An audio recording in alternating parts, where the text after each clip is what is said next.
Today we are going to talk about obsessive compulsive disorder, which is called OCD in short. So I'm going to focus mainly on what it is and the symptoms, because I work in general practice. We don't give the diagnosis in general practice. Where I live, we would refer you to the mental health team. So I'm going to focus mainly from a general practice point of view and not from the specialist point of view. Okay, so let's dive straight into it.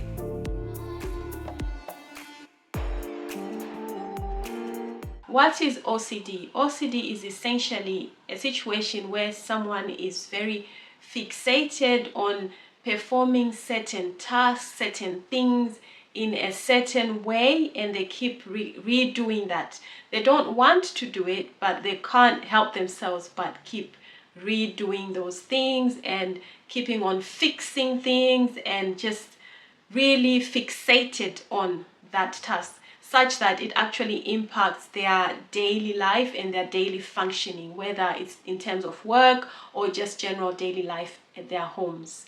Risk factors include having a family history of OCD or anxiety, imbalances of the hormone serotonin, if you have a personality which is detail-oriented, if you have a personality where you are very much a perfectionist in the way you execute things, then that could be another risk factor as well. Childhood trauma or abuse can be a risk factor. And also having other existing mental health conditions. For example, if you have maybe anxiety, that could also end up triggering the OCD tendencies as well.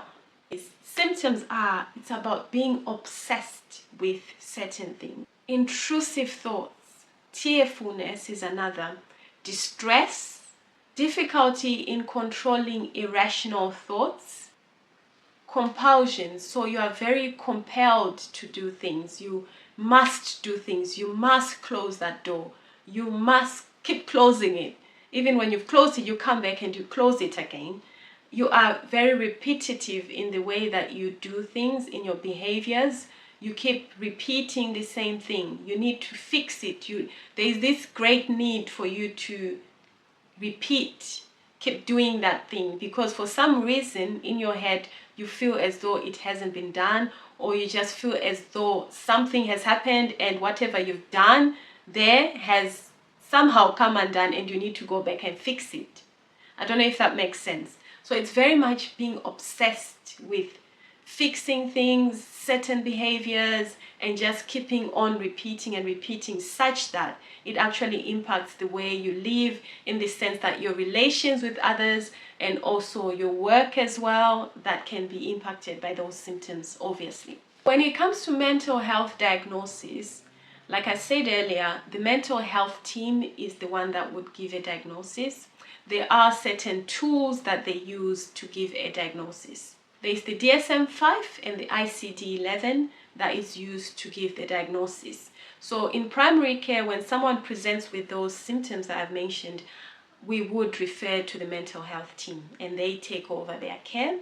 Normally, in terms of management of OCD, psychotherapy is one way of helping. Sometimes some medications can help. For example, SSRIs, I will give a list of a few that are sometimes used to help. Also, encouraging someone to, eat healthy, make some lifestyle changes, maybe refraining from alcohol or recreational drugs, because that doesn't help as well. So yes, that is OCD in a nutshell from the perspective of primary care in the UK. So if this has been helpful and you think it could be helpful for someone else, then please do subscribe and definitely share this so that someone somewhere can benefit. Otherwise, I will catch you on another video where I'm going to share other conditions with regards to mental health. I do hope you've been enjoying this series, and I do hope you can actually make suggestions of other things that you are interested in me talking about. I'll be happy to do so. Otherwise, take care. Bye.